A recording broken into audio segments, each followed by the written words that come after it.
네,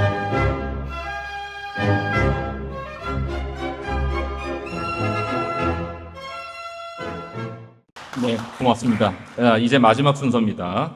아마도 한국에서 요즘 가장 많은 영지주의에 관한 논문을 발표하고 계신 우리 조재용 교수님이 나오셔서 구술성의 관점에서 살펴본 마가복음의 도마복음 사용 말씀 약 25분 정도 발표 부탁드립니다.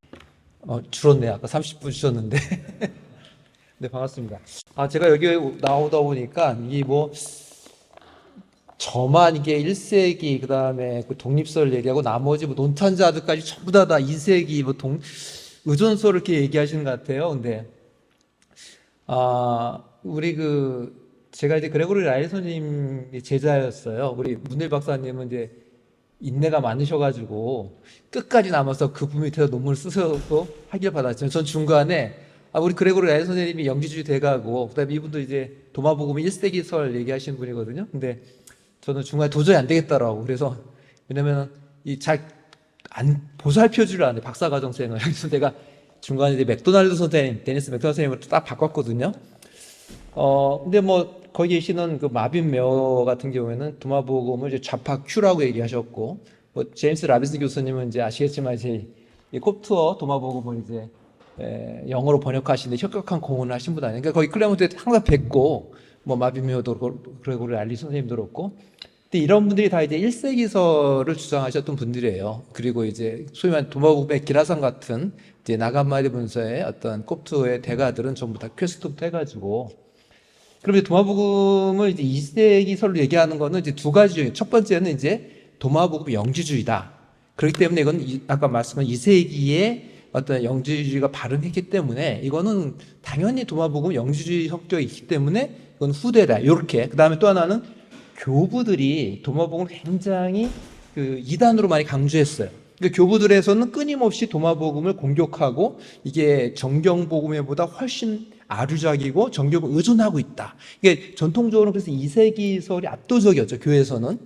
근데 이제 아까 말한 1945년에 나가마리 문서가 발견되면서 소위 말하는 세계 기라성 같은 학자들이 이거는 예수의 어록이고 1세기이고 이거는 Q와 같은 좌파 Q와 같은 어떤 그런 것이라고 얘기를 아주 강력하게 했어요. 그러다가 이제 아까 영국이나 이런 데서 막 구데커나 아니면 사이먼 게더콜이나 이제 젊은 학자들이 이제 좀 더 수사학이나 아니면 이제 구전전승 그다음에 여러 가지 이런 걸 통해 가지고 다시 이제 1세기설에서 2세기설로 이거는 아까 말한 대로 아까 이렇게 발표하신 분들이 마태복음 의존설 여러 가지 또 마가복음 공관복음 의존설 해가지고 도마복음이 이거는 공관복음에 의존되었다 이런 식으로 이제 많이 얘기를 해서 사실 학계에서는 이게 명확한 결론이 나지 않았지만 아까 이제 전 아쉬웠던 거는 이 발표하신 분들이 그 제3의 길을 전혀 언급을 하지 않으셨어요. 그러니까 이제 학계가 워낙 치열하게 이걸 가지고 논쟁을 하다 보니까 이제 우리 송혜경 박사님이나 아니면 에이프릴 디커니 되게 이제 뜨고 있는 학자죠. 도마복음 연구에 있어서 우리 제3의 길을 찾아보자, 중도의 길. 그래서 나온 게 이제 도마복음의 커널, 핵이 50년대. 그러니까 이제 뭐냐면 이게 큐랑 비슷하게 나와 있고, 그 다음에 그 나머지 부분들은 후대에 첨가되었을 것이다. 이런 식으로 좀 약간 중도의 길을 가고 있는데, 한국 학계에서는 일단 압도적으로 여기 발표하신 분들은 다 2세기설이고, 이거 의존설, 이렇게 얘기를 하고 있고, 저처럼 이제 좀 이렇게 약간 그 변방에 있는 학자는 계속 이제 1세기설 얘기하고 있고 독립설 얘기하고 있어서 사실 제가 작년에도 여기서 발표를 했고 제가 발표한 논문을 학계에 냈는데 2번이나 미끄러졌어요. 그러니까 저희 학계는 아무리 잘 쓰고 해도 이게 방향이 틀리면 이거는 아주 가차가 없습니다. 그래서 혹시 여러분들 그 2세기설을 지지한 학자들이 혹시 제 논문 심사를 맡더라도 이게 좀 공정하게 좀 학계는 2세기설이 우세가 아닙니다. 오히려 지금까지 1세기설이 우세였고, 2세기설이 지금 신진학자들에서 좀 많이 얘기하고, 그러다가 지금 중도설로 좀 가고 있는 입장인데, 오늘 이제 발표 들으신 분들은 전부 다, 이게 전부 다 이게 2세기설이 맞나 보다, 이렇게 생각하실지 모르지만, 그게 아니라는 걸 제가 정확하게 좀 말씀드리고 싶고요. 우리 문일 박사님 라일리 제자였기 때문에 돌아오셔야 돼요. 다시 회심하셔야 되고, 우리, 나혜수 박사님 맥도날드 선생님 제자거든요. 돌아오셔야 돼요. 1세기설로. 그런 거 한번 농담 삼아 좀 말씀을 드리고 싶고요. 그러니까 이제 그런 한국학계는 굉장히 보수적이에요. 일단은 제가 이제 한국학계 학자들이 쓸 글을 보면 일단은 그 영주주의라는 거 이걸 가지고 굉장히 이제 도마복음을 되게 낮게 평가하고 의존설 쪽으로 몰아가고 저는 공통적으로 그런 질문을 하고 싶어요. 아까 그 얘기한 걸 거꾸로 오히려 정경복음서가 도마복음을 참조했을 가능성이 이 관점만 바꾸면 굉장히 많이 보이거든요. 사실 이건 제 얘기가 아니라 사실은 이미 뭐 캐스터나 라빈슨이나 마빈 메어나 이제 소위 말하는 기라사건 뭐 크로스안을 비롯해서 학자들이 얘기했던 부분이에요. 저는 이제 이 관점에 따라서 굉장히 다르게 볼 수 있다는 거 이걸 좀 얘기를 하고 싶고요. 그래서 이 기록 연대 문제는 사실 굉장히 중요해요. 그래서 이걸 갖다가 정확하게 다르지 않으면 저는 굉장히 이거 좀 이 도마복음의 중요한 부분을 놓치고 있다 생각을 하고 에이프릴 디콘이 그런 얘기를 했어요. 만약 우리가 이 텍스트가 현재 형태로 어떻게 형성되었는지에 대해 어둠 속에 머물러 있다면 우리는 이를 통해 초기 기독교나 역사적 예수에 대한 이론을 만들어서는 안 된다고 생각한다. 굉장히 중요한 말을 한 거죠. 그래서 도마복음 기록 연대 문제는 제 논문 94, 95쪽을 이제 참조하시고 그래서 제가 좀 생각한 게 저도 이제 연구재단 과제로 구술성에 관한 것을 좀 연구를 하고 있는데 도마복음을 이제 구술성 가서 한번 우리가 좀 살펴보자 해서 제가 좀 새롭게 좀 시도를 좀 한 거예요. 자, 아시겠지만 큐 복음하고 도마복음 굉장히 여러분 읽어보시면 유사합니다. 정말. 그래서 이게 지혜의 말씀을 모은 것이기 때문에 둘 다 저는 구전 단계를 거쳐서 물론 이제 모든 복음서가 다 그렇죠. 구전 단계를 통해서 왔는데 그래서 제임스 던이 굉장히 중요한 얘기를 했어요. 우리 신약학자들이 디폴트 세팅을 가지고 있다. 디폴트 세팅이 뭐냐면은 기본적으로 복음서 자체가 이 문자로 기록됐다는 거에 초점을 맞춘다는 거예요. 근데 이제 제임스 던은 그게 아니다. 우리는 그 문자 문화 이전에 구술 문화, 그러니까 뭐 예전에 그 양식 비평에서부터 해가지고 이 구술 문화로 해서 접근하는, 그러니까 신약학기가 고정되어 있는 문자를 중심으로 한 이 어떤 연구에서 좀 벗어나지 않으면 안 된다라고 얘기를 했어요. 자, 제가 재밌는 얘기를 하나 해드리면, 여러분도 우리 복음서 사본이, 우리가 가지고 있는 복음서 사본 사복음서 전체가 있는 제일 빠른 사본이 언제 기록된지 아세요? 우리가 가지고 있는 거, 현존하는 거. 4세기입니다, 4세기. 뭐, 바티칸 사본, 뭐, 에프로스, 이렇게 4세기, 5세기 때, 물론 이제 파편들은 뭐 200년 고도 있지만, 우리가 가지고 있는 원본 없고, 그 사본이 제일 이른 게 4세기, 5세기 거예요. 꼽투어, 도마복음 언제죠? 4세기입니다, 4세기. 꼽투어.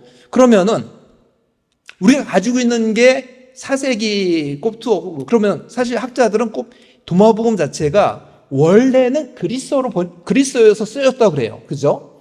그럼 번역본이 3세기에 나왔어요. 4세기에 나왔어요. 그럼 원본은 최소한 어디 정도 나왔을까요? 4세기보다는 빨리 나왔겠죠. 번역이 4세기 됐다면. 우리 그런 거 생각하면 도마복음이 꼽투어가 아니라, 그러니까 물론 이제 옥시니쿠스 파편은 이제 아주 40% 부분만 있어요. 전체 도마복음의 원 형태는 꼽투어, 그러니까 4세기에 발견된 꼽투어 사본만 우리가 가지고 있어요. 근데 그 꼽투어 사본이 4세기라면 원본은 뭐 제가 생각할 때 훨씬 그 이전에 있을 수가 있어요.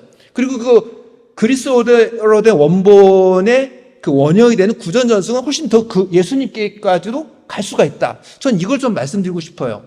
그래서 우리 복음서 뭐 마가복음이 70년에 기록됐다 하지만 70년의 원본은 우리가 없습니다. 아까 말씀드린 것처럼 가장 빠른 게 소위 말하는 4세기 이 정도에 있는 게 우리가 가지고 있어요.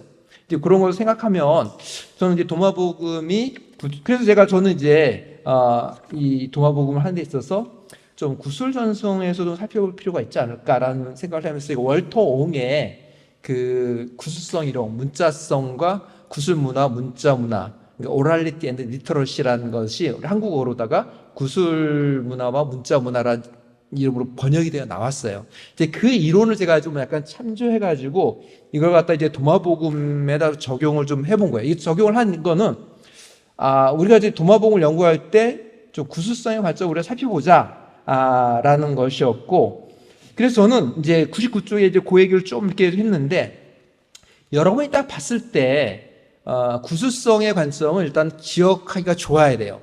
그러니까는 이제 여러분 이제 우리가 격언 또는 이제 그 속담, 뭐 예를 들면 이제 달빛 신전에 너 자신을 알라, 이건 이제 격언 뭐 속담 이런 거거든요. 이게 전해 내려오다가 사실은 뭐 어떻게 기록됐겠죠. 그러니까 이제 우리가 생각하는 것처럼 그 이야기 엮기 어떤 이런 그 구술성은 전 후대에 있다고 봐요. 소위 말해서 좀 약간 선문답이나 공안이나 아니면 이제 격언처럼 전혀 맥락이 없이 던져질 그런 말들. 예를 들면 낱말은 뭐 새가 듣고 반말은 뭐 쥐가 듣는다. 뭐 우리 예전부터 내려온 어떤 그 격언이나 짧은 어떤 아포리즘과 같은 그 지혜의 짧은 말씀들 있잖아요. 저는 그게 이제 소위 말하는 이제 그 분절적 구술성으로 이제 보거든요. 분절적 구술성. 분절적 구술성은 서사적 구술성보다 앞선다고 저는 생각을 해요. 자, 제가 또 하나 질문을 드리면, 여러분들이 이 복음서의, 소위 마가복음의 장르를 어떻게 보시나요? 우리가 장르 하잖아요. 예를 들면 이제 시, 소설, 희극, 그 다음에 에세이 뭐 이렇게 우리가 할 수 있잖아요. 우리 수사학을 전공했으니까 우리 조영식 박사님은 장르를 어때요? 복음서 장르를 뭘로 보세요? 죄송하지만 저는 장르라는 개념 자체를 부정합니다. 그러시구나. 이게 어려워지는데. 그러니까 저 이제 보통 이제 복음서의 장르를 뭐 고전적으로 이제 전기 또는 이제 뭐 역사, 그다음에 이제 고대 소설. 근데 이제 요새 많이 뜨는 게 이제 뭐 저희 선생님인 맥도날드 선생님 같은 경우도 마가복음은 이제 고대 소설로 보거든요. 나블로 봐요, 나블. 그럼 소설이라는 것은 굉장히 저자의 기승전결 어떤 편집 의도가 있고 신학이 들어가 있고 뭐가 막 들어가 있죠, 그렇죠?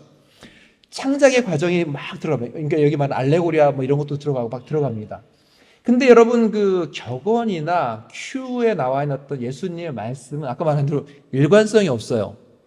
소위 말하는 이제 그 논리적 구조를 따라가기가 굉장히, 소위 말하는 우리가 도마복음, 이렇게 마가복음이나 복음서는 이야기가 있잖아요. 그러니까 우리가 읽어보면 따라가고 그게 공감도 되고 소설 읽을 때처럼 이게 클라이막스 이게 있는데, 도마복음 굉장히 분절적으로 이렇게 우리에게 다가올 수가 있어요. 그러니까 소위 말하는 어떤 그런 소설적인 논리나 구조를 따라가기가 굉장히 어렵습니다.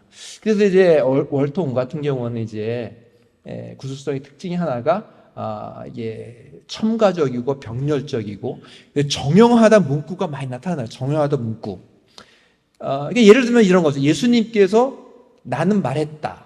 그러니까 도마복음 매 구절마다 그 나는 말했다. 예수 말 이게 계속 나와요. 그러니까 우리가 좀 이게 좀 짜증나죠. 아니 이건 그냥 이게 예수의 말이라고 하면 되는데 계속 예수는 말했다. 그리고 하고 그 중간에 나는 말한다. 이게 굉장히 많아요. 그리고 구술성의 특징이 또 하나가 뭐냐면은 화자와 그러니까 이제 그 청중을 동일화시킬 때 위나 아이를 굉장히 많이 써요.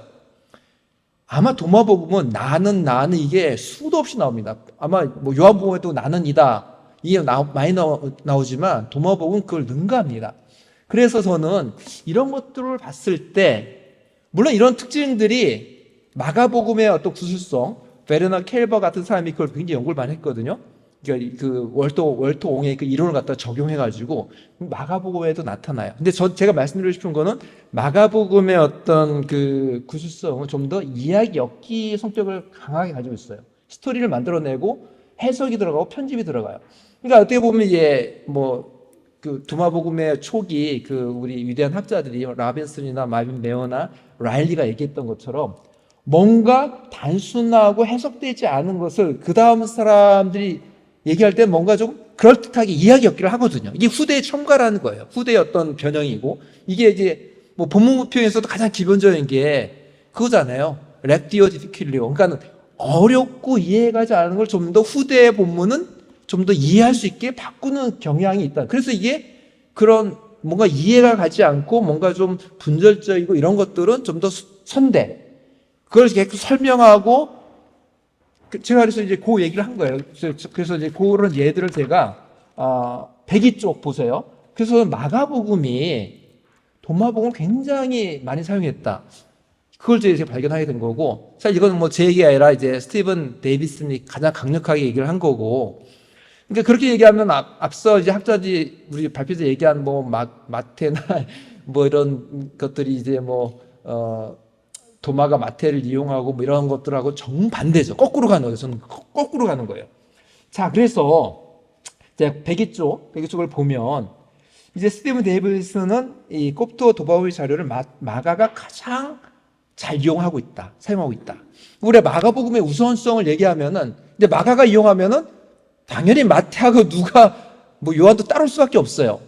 제가 한 가지 더 말씀드리면, 저는 이게 아까 문을 교수님이 그 얘기 하셨잖아요. 이게 요한복음에서 도마복음의 목소리를 들을 수 있는가, 그 질문을 하셨는데 그게 중요한 질문이에요. 왜 그러냐면은 요한복음에만 도마복음 이야기가 4번이나 나와요. 공관복음에서는 그냥 도마는 이름만 나와요.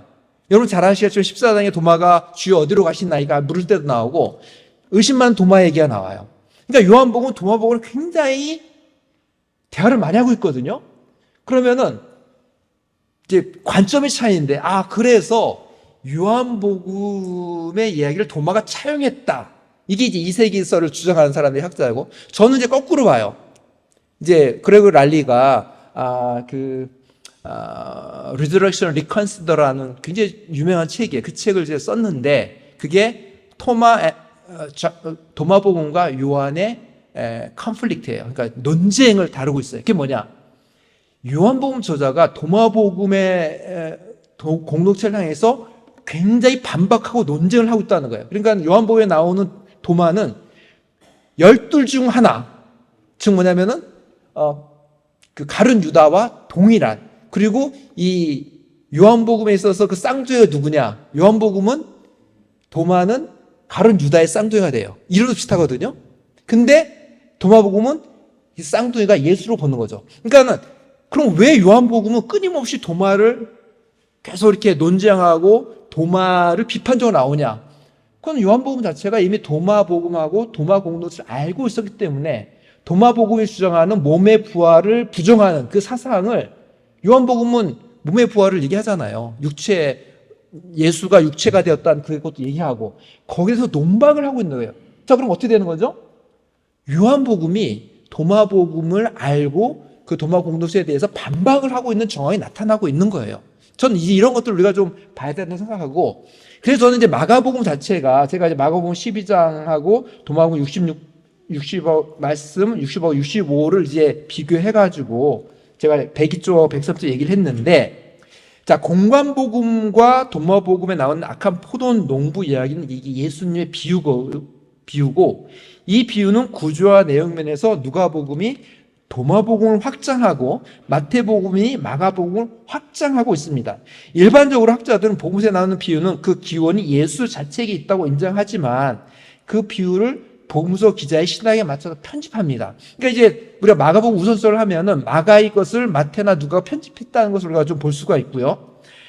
도마복음 말씀 65하고 66을 먼저 읽고 공관복음서의 이야기를 읽으면 정도의 차이는 있지만 이 이야기의 근거를 이제 도마복음에 의존하고 있다는 것처럼 보입니다. 그래서 이제 이 본문을 비교해 보면 도마복음 이 구절의 70% 이상이 도마복음하고 마가복음이 평행하고 순서도 이제 거의 비슷합니다. 그러나 두 본문은 소작인들이 포도원 주인의 아들을 죽였다는 공통점이 있지만 마가복음은 아들이 죽자 여기에다 포도원 주인이 그 소작인들을 진멸하고 포도원을 다른 사람에게 준다는 내용이 덧붙여집니다.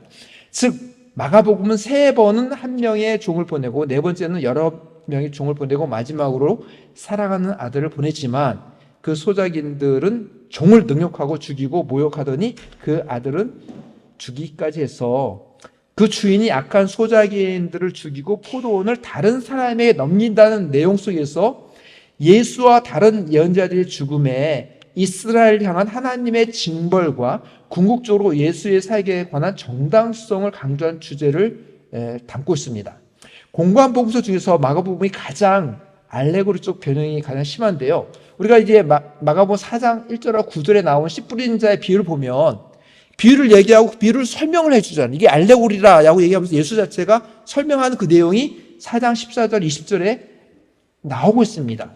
그리고 이제 마가복음 11장 15절 19절 성전전 사건에서도 그 비슷한 일을 찾아볼 수 있는데, 이를 근거로 마가복음은 포도원은 이스라엘로, 종들은 예언자들로, 소작인들은 이스라엘 종교 지도자들로, 아들은 예수로, 건축자들의 버릿돌은 성전의 머릿돌로 알레고리적으로 해석하게 해주고 있습니다. 그러나 도마복음의 비유는 단순하고 직설적이어서 마가복음의 어떤 이런 강조점이 전혀 나타나지 않습니다. 도마복음에서는 주인이 2번 종을 보내고 소작인들을 2번이나 주인의 보낸 종을 구타하고 마지막에 보낸 아들, 도마복음에서 사랑하는 이 아들이라는 표현이 없습니다. 그 아들을 죽이는 것으로 끝나서 예언자적인 어떤 상징성도 없으며 불의한 소작인에 대한 복수도 없습니다. 다시 말하면 마가복음은 이 비유에 유대인의 거부와 이에 대한 하나님의 보복을 알레고리적 요소로 표현하지만 도마복음에서는 이러한 요소가 없어서 이 비유가 구전에서 유래해서 더 원형에 가깝다고 판단할 수가 있습니다. 즉 공관복음의 버전은 훨씬 더 강하게 알레고리화된 후기 개작본이다라고 볼 수가 있고요. 더욱이 공관복음에서는 악한 소작인이 전반부에 나오고 버려진 초석은 후반부에 나오지만 도마복음에서 전자는 말씀 65에 후자는 말씀 66에 나오므로 도마복음은 공관복음서에 의존하지 않는다라고 볼 수가 있습니다. 그래서 이제 에프로 디코닉 또한 도마복음 말씀 65와 66이 도마복음의 커널, 핵심 말씀으로 분류하여 50년대 정도에 기록됐다고 봐요. 공관복음서로부터 독립하여 구술로 전달됐다고 주장을 하고 있습니다. 사실 몇몇 학자는 이 구절을 가지고 정반대 해석을 합니다. 도마복음이 공관복음에 의존했다는 증거로 제시하고 있습니다. 그래서 그 얘기를 제가 105 쪽에 하고 있고요. 그다음에 105 쪽 그 후반에 게다가 이제 아까 말씀드린 것처럼 도마복음이 그래서 이게 이 영지주의 문서이기 때문에 후대 문서다라는 그 주장을 하는 것에 대해서 또 제가 반박을 하면 이렇습니다. 사실 버거 피어슨이라고 캘리포니아 그 영지주의 그 연구가 굉장히 유명한 분인데, 버거 피어슨 같은 경우는 도마복음을 영지주의 문서로 보지 않습니다. 몇몇 학자들이 그렇게 봐요. 근데 사실 저는 도마복음을 영지주의 문서로 보는데, 저는 도마복음을 영지주의 보는 그 이유 중에 하나는 도마복음이 고대 영지 사상의 핵을 저는 가지고 있었다라고 봐요. 그 모나드에 대한 사상과 영혼에 대한 여행에 대한 그 개념이 나타나고 있다고 저는 보거든요. 그렇기 때문에 2세기였던 기원이라기보다는 아까 이제 문일 교수님이 도마복음 안에 플라톤적 요소가 많다, 그 얘기가 전 굉장히 동감합니다. 근데 이제 많은 학자들이, 문일 교수한테 플라톤에 가는 게 아니라 많은 학자들이 도마복음이 플라토너스, 2세기 플라토너스 영향을, 그러니까 중기 플라톤주의 영향을 받아 이렇게 보는 거예요. 그래서 저는 이상해요. 아니, 플라토너스는 사실 플라톤의 영향을 받았잖아요. 그러면 우리가 사실은 2세기 플라토너스의 어떤 그걸 찾는 게 아니라 플라톤에게 거슬러 올라가야죠. 저는 사실은 도마복음이 플라톤의 영향을 굉장히 심하게 받았다고 보고, 그리고 플라톤 자체도 사실은 피타고라스나 오르페우스 종교, 그리고 더 나아가서는 그리스의 신비 종교 영향을 받았다, 저는 그렇게 보는 거예요. 사상자 비평의 영향 안에서 쭉 내려오면 그렇게 설명할 수 있고, 사실 제가 그 내용을 제 책인 그리스 로마 종교와 신약성서, 초기 그리스도 영지주의라는 그 두 책에서 아주 장하게 얘기를 했는데, 아쉽게도 학자들이 제 책을 잘 안 보는 것 같습니다. 제 책 되게 아쉽고, 좀 많이 팔아주세요, 제 책. 그래서 플라톤의 그 영향력이 저는 도마복음에 분명히 남아 있어요. 그러면 도마복음의 기원이 영지사상의 기원처럼 굉장히 그 사상적 그 담론이 그 그리스도교 이전까지도 올라갈 수 있다라고 제가 볼 수가 있습니다. 시간이 다 돼서 결론으로 이제 보면 108쪽에 1945년 꼽투어 도마복음 판이 나왔을 때 사실은 저명한 학자들은 도마복음의 성구 연구자들은 공관복음서부터 독립된 예수의 원형 말씀을 더 많이 간직하고 있다고 주장했고, 그 보수적인 학자들은 도마복음의 가치가 영지주의적 속성 때문에 적용 복음서보다 없다고 생각하여 의존서를 지지했습니다. 그래서 1세기설을 비판적으로 평가한 니콜라스 페린, 막 구데이커와 사이먼 게도콜 등이 다시 2세기설을 주장하고 이 둘을 중재하는 주장이 뒤엉켜 있지만 사실 도마복음의 연대 문제는 사실 학계에서 아직 명확하게 이제 되지 않았어요. 요새는 약간 좀 그 중도설로 가려는 제3의 길로 가려는 그런 게 있고요. 이게 저 개인적으로 봤을 때는 2세기설을 주장하는 소위 말하는 학자들보다는 기라성 같은 1세기설이 아직은 더 많다. 근데 아쉽게도 한국 학계는 보수적인 영향 때문에 2세기설을 더 추종하는 경향이 있다. 저는 이것이 되게 아쉽고. 그래서 저는 이게 에이프릴 디코닉이 얘기한 도마복음의 어떤 그 구술성의 어떤 이런 거에 관련된 그 착상을 얻어서 좀 더 발전시킨 여지가 있다고 생각을 하고 앞으로 저의 연구 과제라고 생각을 합니다. 그래서 우리 문일 교수님, 우리 나유수 교수님 어서 돌아와서 저에게 좀 힘을 실어주시기를 간절히 바라면서 마치도록 하겠습니다. 감사합니다. 네, 수고하셨습니다. 자, 이에 대해서 우리 김노송 박사님 나오시던 논찬 해주시겠습니다. 한 5분 정도 부탁드리겠습니다. 우리가 식사 시간을 예약해놔서.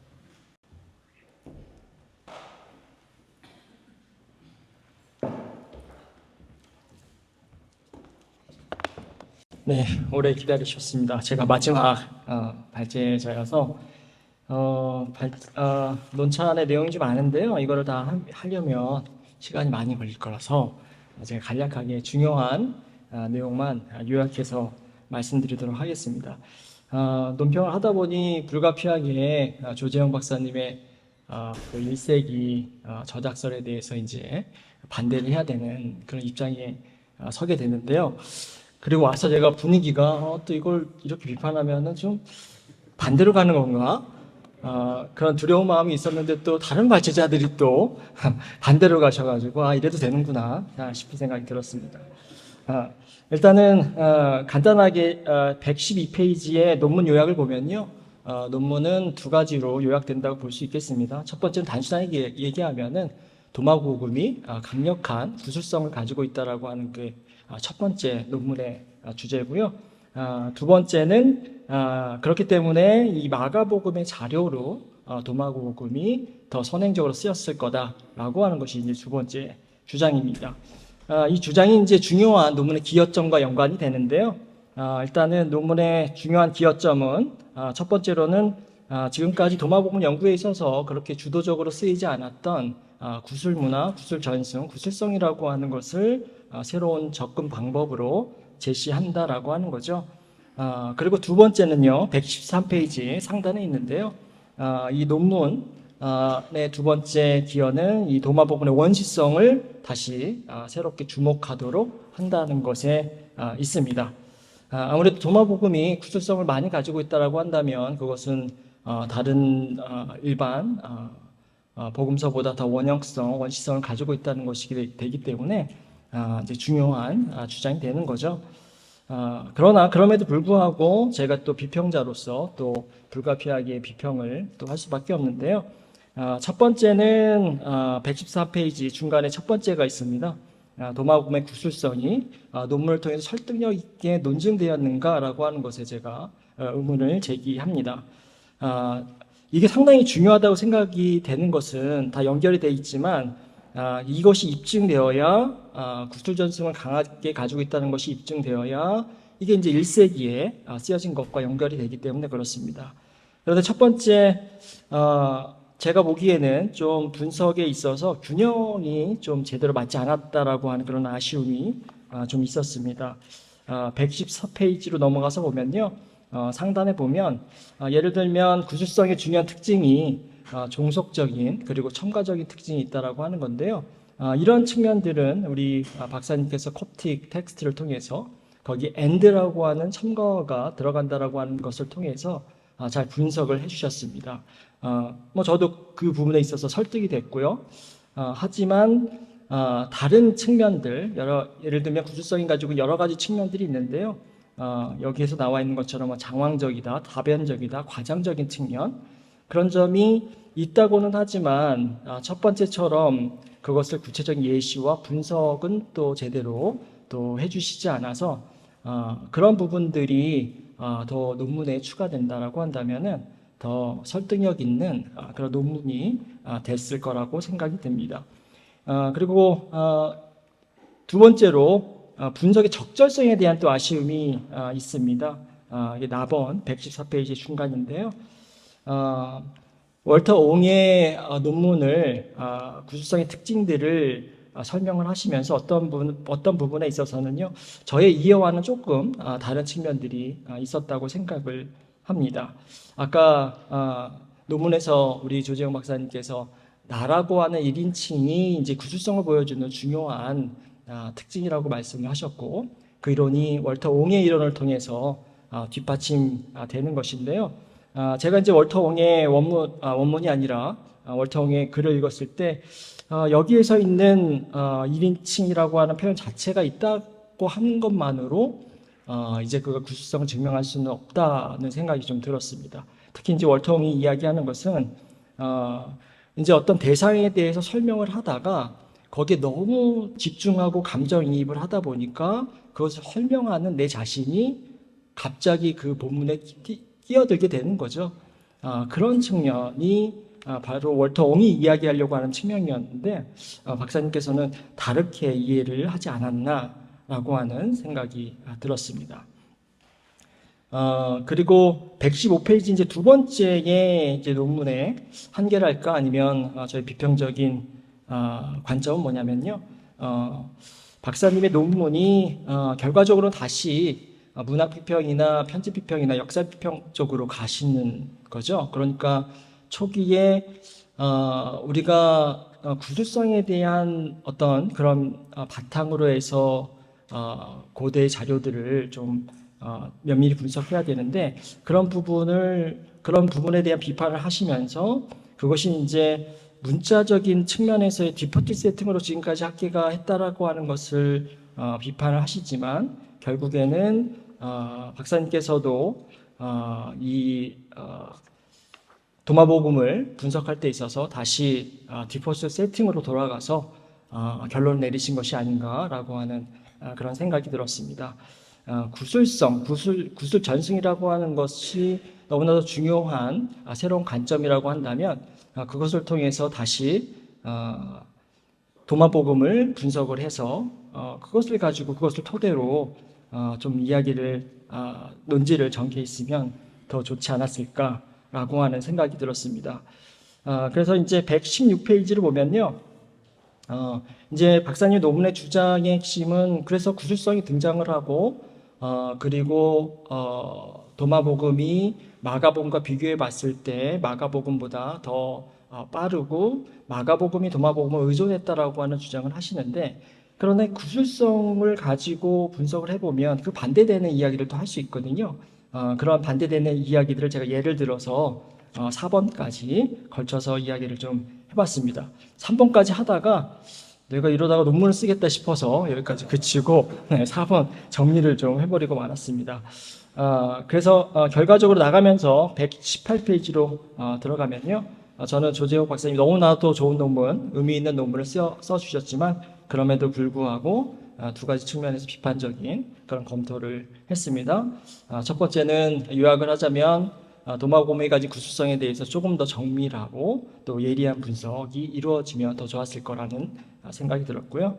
두 번째는 마가복음과 도마복음의 비교 연구를 그냥 디폴트 세팅으로 하지 마시고 구술성 이론을 통해서 심도 있게 전개하면 더 좋을 거라는 그런 제안을 드렸습니다. 그리고 마지막으로 더 한 가지를 추가를 한다면은 월터 옹이 그 연구를 1982년도에 책을 내서 지금 꽤 오랜 시간이 지났습니다. 그러니까 월터 옹 이후에 오럴티에 대한 많은 연구들이 후속 연구들이 진행되어 왔기 때문에 그런 연구들을 통해서 도마복음의 구술성을 조금 더 깊이 있게 들여다본다면 더 의미 있는 작업이 될 거라고 생각을 합니다. 좋은 논문 작성해 주셔서 너무 감사를 드립니다. 이상으로 마치겠습니다. 네, 감사합니다. 양해 말씀 좀 드리겠습니다. 지금 주최 측에서 6시부터 예약을 지금 아마 식당까지 걸어 나가시는데 한 15분 이상 걸릴 겁니다. 그래서 플로어에서의 질문은 식탁 교재를 나누면서 직접 논찬자들이나 발표자들한테 질문해 주시면 좋을 것 같습니다. 장시간 이렇게 또 더운데 참석해 주시고 자리해 주셔서 진심으로 감사드립니다. 마지막으로 우리 손호정 교수님 광고 사항 있으면 말씀해 주시기 바랍니다.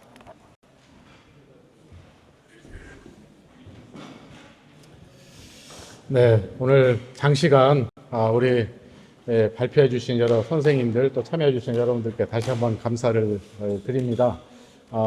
두 가지만 광고하고 오늘 마치겠습니다. 첫째는 여러분들 그 자료 좀 맨 뒤쪽에 보시면 겨울 우리 학회 안내가 되어 있습니다.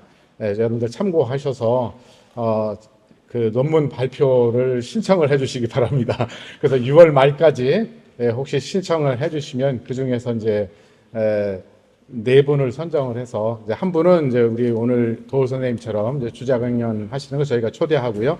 네 분은 우리가 이제 선정을 해서 우리 몇 분이 같이 의논한 후에 알려드리도록 그렇게 하겠습니다. 그래서 그분들에게는 우리가 소정의 또 연구비도 드리고 그러니까 좀 많이 신청해 주시기를 다시 한번 부탁을 드립니다.